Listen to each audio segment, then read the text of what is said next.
আজ সরকারি রাজেন্দ্র কলেজে জুলাই বিপ্লবের প্রদর্শনী হয়েছে।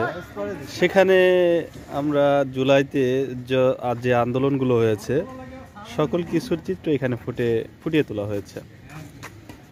So this is the place where we see different kind of movement picture here, which is occurred in July and August.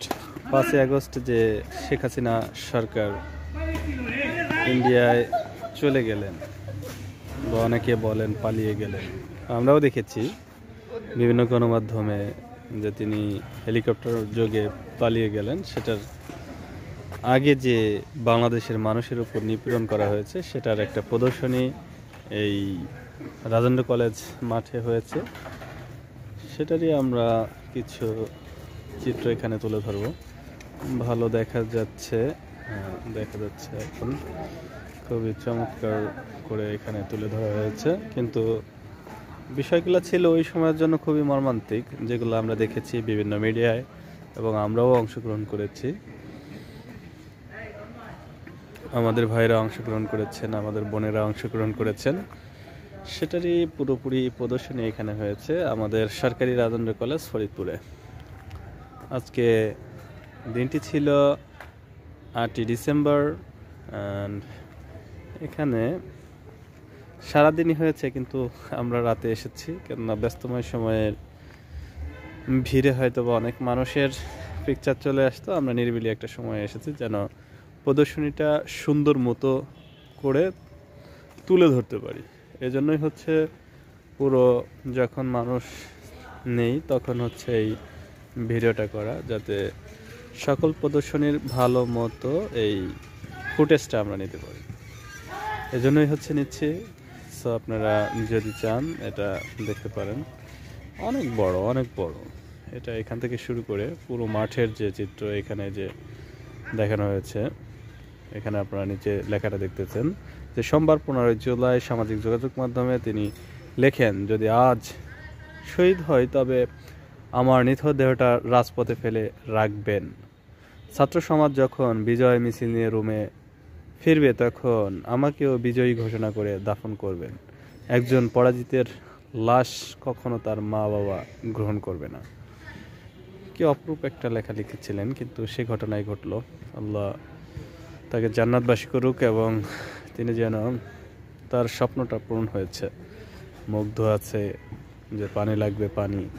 আমরা দেখেছি এই সেই প্রদর্শনীগুলো খুবই দারুণভাবে এখানে ফুটিয়ে তোলা হয়েছে, কিন্তু যখন এই ঘটনাগুলো ঘটেছিল তখন বিষয়গুলো দারুণ ছিল না, তখন মর্মান্তিক হয়েছিল। কারণ আমাদের হৃদয় তখন ব্যথিত হয়েছিল, এখনও ব্যথা হয়েছে, কিন্তু চিত্রগুলোর আমরা দেখতে পাচ্ছি যে বাংলাদেশের যে গণ অভ্যুত্থান হয়েছে সেটার যে প্রতিফলন এখানে পুরোপুরি তুলে ধরার চেষ্টা করা হয়েছে। সো আমরা চাই যে এই প্রদর্শনীটা অমর হয়ে এবং আমাদের হৃদয়ে এই দিনগুলোর কথা গাথা থাকবে। আমরা যারা এই শতকে এই শতাব্দীতে জন্মগ্রহণ করেছি এবং আমরা দেখেছি, আমরা যতদিন বেঁচে থাকব ততদিন আমরা দেখব, এবং আমরা যদিও মারা যাব পরবর্তী প্রজন্মগুলো এই ইন্টারনেটের মাধ্যমে তারা এগুলো দেখতে পারবে, জানতে পারবে। সকলে আমরা একথাই স্বীকার করব যে গণ অভ্যুত্থান কোনো মানুষ একা করতে পারে না, এটা পুরো জাতিই হচ্ছে গণ অভ্যুত্থানে অংশগ্রহণ করে। এটা হচ্ছে আমাদের মাঠের প্রান্তেই এই প্রদর্শনী দেখানোর ব্যবস্থা করা হয়েছে। আজকে কর্তৃপক্ষ হয়তোবা ছিলেন আমাদের রাজেন্দ্র কলেজের প্রিন্সিপাল, সম্মানিত প্রিন্সিপাল। এই প্রদর্শনীতে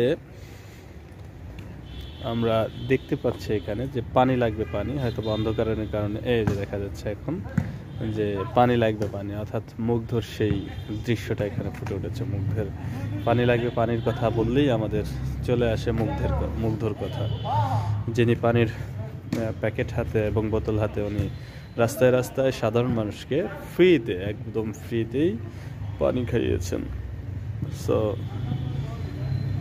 এখানে আমাদের ভাইয়েরা অন্যান্য আহত ভাইদের সাহায্য করতেছিলেন, সেটার চিত্র এখানে ফুটে উঠেছে।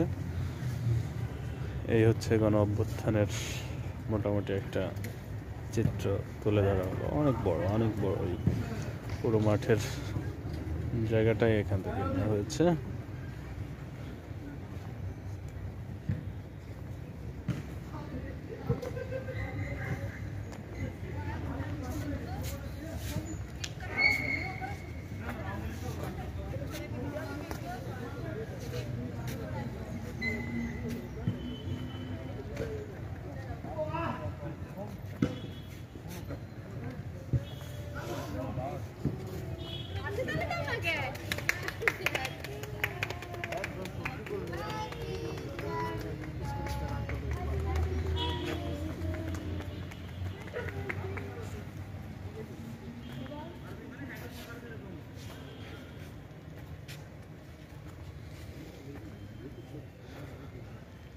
এই বিপ্লবে অনেক মানুষ অংশগ্রহণ করেছে, তার একটা চিত্র।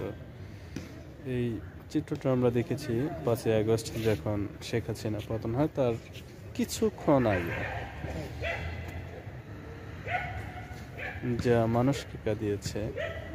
কিছু চিত্র এমনও হয়েছে যে চিত্রের কারণেই পুরো বাংলাদেশের মানুষ এই গণ অভ্যুত্থানে অংশগ্রহণ করেছে। অভ্যুত্থানে যদি সাধারণ জনগণ অংশগ্রহণ না করতো, হয়তোবা এরকম গণ অভ্যুত্থান সম্ভব হতো না এবং এমন বিপ্লবও সম্ভব হতো না। এরকম বিপ্লব আসে অনেক বছর পর, প্রতি বছর হয় না এরকম বিপ্লব ঘটে সাধারণ মানুষের স্বতঃস্ফূর্ত অংশগ্রহণের মাধ্যমে। সর্বশেষ একটি কথাই বলবো, যে দেশে বিদ্রোহী কবি কাজী নজরুল জন্মায়, সে দেশের মানুষকে পরাধীন রাখা অসম্ভব। এখানে আছে ডিপার্টমেন্ট পদার্থবিজ্ঞান, যেখানে আমি নিজেই পড়াশোনা করেছি। এটা আমি অনার্স মাস্টার শেষ করেছি এখান থেকে। জেলা এদিকে অন্ধকার, এর জন্য আর বেশি ভিডিও করলাম না। So thank you all of us.